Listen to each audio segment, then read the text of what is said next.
Assalamualaikum minasan, ohayo gozaimasu. Pernah kepikir nggak gimana jadinya kalau kalian tinggal sendirian dalam satu rumah dan meninggal di dalam rumah tapi nggak ada satu orang pun yang tahu akan kematian kalian. Dan kabar mengenai kematian tersebut baru diketahui beberapa hari setelahnya. Ini adalah fakta menyedihkan dari Kodokushi atau yang bahasa Inggrisnya adalah Lonely Death.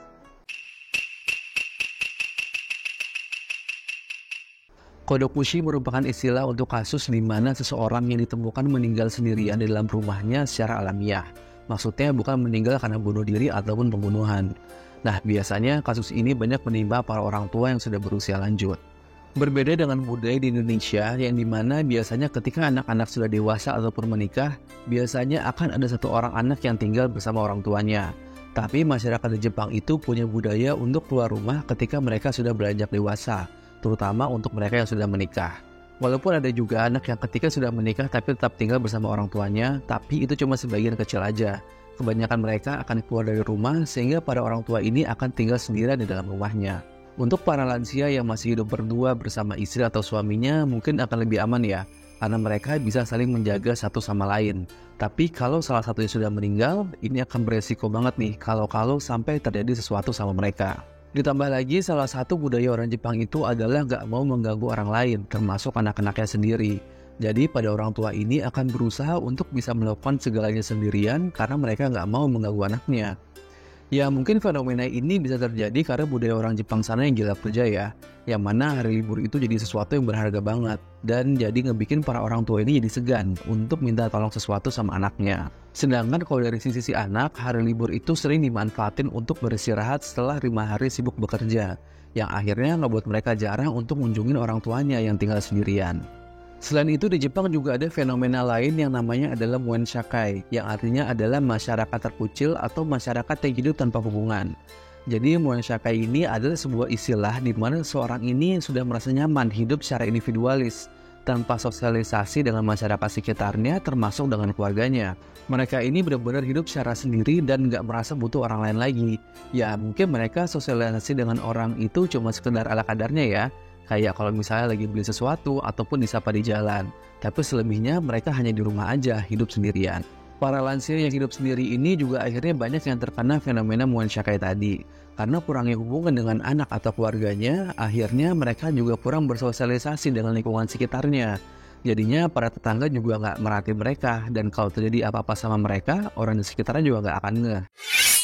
Selain karena ditinggal oleh anaknya, kasus Kodokushi ini juga didukung oleh turunnya minat orang Jepang untuk menikah.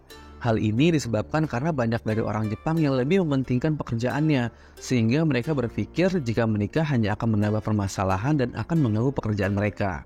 Selain itu, kalau dari sisi wanita, banyak wanita karir di Jepang yang merasa cukup mandiri dan merasa bisa memenuhi segala kebutuhannya sendiri, sehingga mereka merasa nggak butuh suami lagi, yang akhirnya nggak buat banyak wanita karir di sana memilih untuk hidup lajang.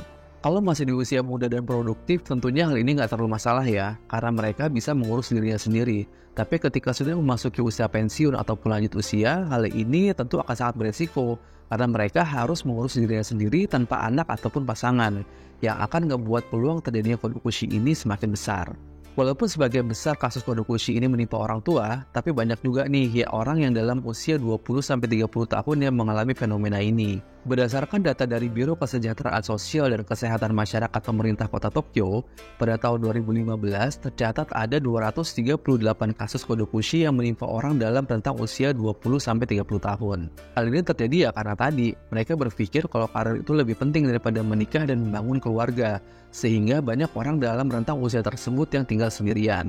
Menurut data, ada sekitar 30.000 kasus orang yang meninggal sendirian di Jepang per tahunnya. Tapi itu juga bukan angka yang pasti ya, karena banyak nih kasus Kodokushi yang nggak dilaporin, sehingga datanya jadi nggak tercatat. Nah, jadi kemungkinan besar angka kematian Kodokushi secara realnya ini lebih besar dari angka 30.000 tadi. Sedih banget ya. Tingginya kasus Kodokushi ini ngebuat bingung para pengelola apartemen, karena banyak kematian penghuninya itu yang baru diketahui beberapa hari, bahkan berminggu-minggu setelah tercium bau busuk ataupun banyak lalat yang berterbangan. Atau biasanya baru ketahuan karena penyewa itu udah beberapa bulan nggak bayar sewa dan ngebuat pengelola datang langsung nih untuk nagih pembayaran. Dan setelah dicek, ternyata penghuninya udah nggak bernyawa lagi.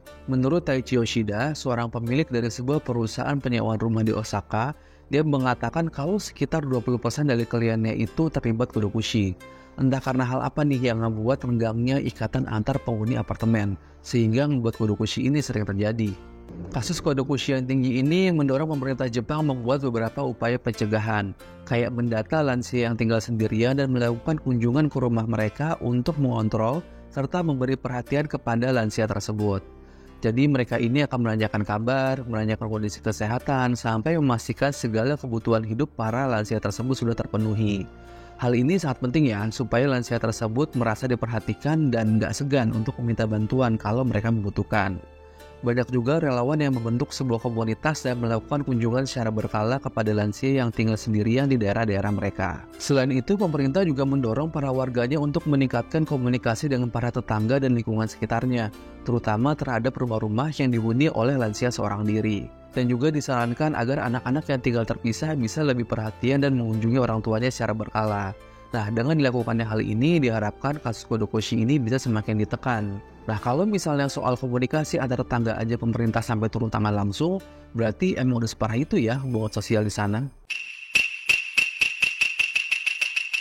Oke, itulah pembahasan kita mengenai kodokushi, sebuah fenomena menyedihkan yang banyak terjadi di Jepang. Di Indonesia sendiri mungkin kita juga pernah dengar ya beberapa kasus meninggal sendirian kayak gini, dan biasanya pasti akan membuat orang di sekitarnya tuh heboh. Tapi mirisnya kalau di Jepang kasus kodokushi ini tuh udah banyak banget, bahkan udah jadi sesuatu yang dianggap wajar. Ya orang tadi aja jumlahnya bisa lebih dari 30.000 kasus per tahunnya. Salah satu kasus kodokushi di Indonesia yang paling gue inget itu yang menimpa sepasang kakek nenek di Magelang, yang di awal-awal tahun 2019 deh kalau nggak salah. Di mana si kakek itu ditemukan meninggal terdunduk di kursi dan neneknya meninggal di kasur. Nah, tetangga sekitar itu tahunya si nenek ini udah lama sakit stroke. Dan selama ini si kakek yang ngerawat istrinya. Dan yang bikin mirisnya, setelah diinvestigasi, ternyata si kakek yang meninggal duluan. Entah karena sakit atau ya karena emang udah ajalnya. Jadi bisa kita bayangin kan, si nenek selama beberapa hari itu cuma terbaring aja di tempat tidur tanpa bisa ngapa-ngapain. Si nenek kesakitan dan kelaparan sendirian tanpa ada yang tahu. Dan mungkin aja dia nggak tahu kalau ternyata suaminya itu udah meninggal. Sampai akhirnya ajal pun menjemput. Sedih banget ya. Satu pelajaran yang bisa kita ambil dari fenomena kodokushi ini adalah kita harus selalu aware sama orang tua dan juga tetangga kita. Terutama untuk anak-anak yang udah tinggal terpisah dan orang tuanya tinggal sendirian. Jangan lupa nih untuk sering-sering menjungkir mereka. Atau minimal sering-sering telepon lah. Tanya kabar dan kasih perhatian. Jangan sampai karena kesibukan pekerjaan ataupun keluarga ngebuat kita jadi abai nih terhadap orang tua kita sendiri. Toh dulu waktu kita masih kecil, orang tua kita selalu perhatian kan sama kita. Makasih banyak penonton video kali ini, semoga bermanfaat dan bisa menambah kepedulian kita sama lingkungan sekitar. Kalau ada koreksi atau tambahan langsung aja tulis di bawah dan sampai ketemu lagi di video berikutnya. Wassalamualaikum warahmatullahi wabarakatuh. Mata nih.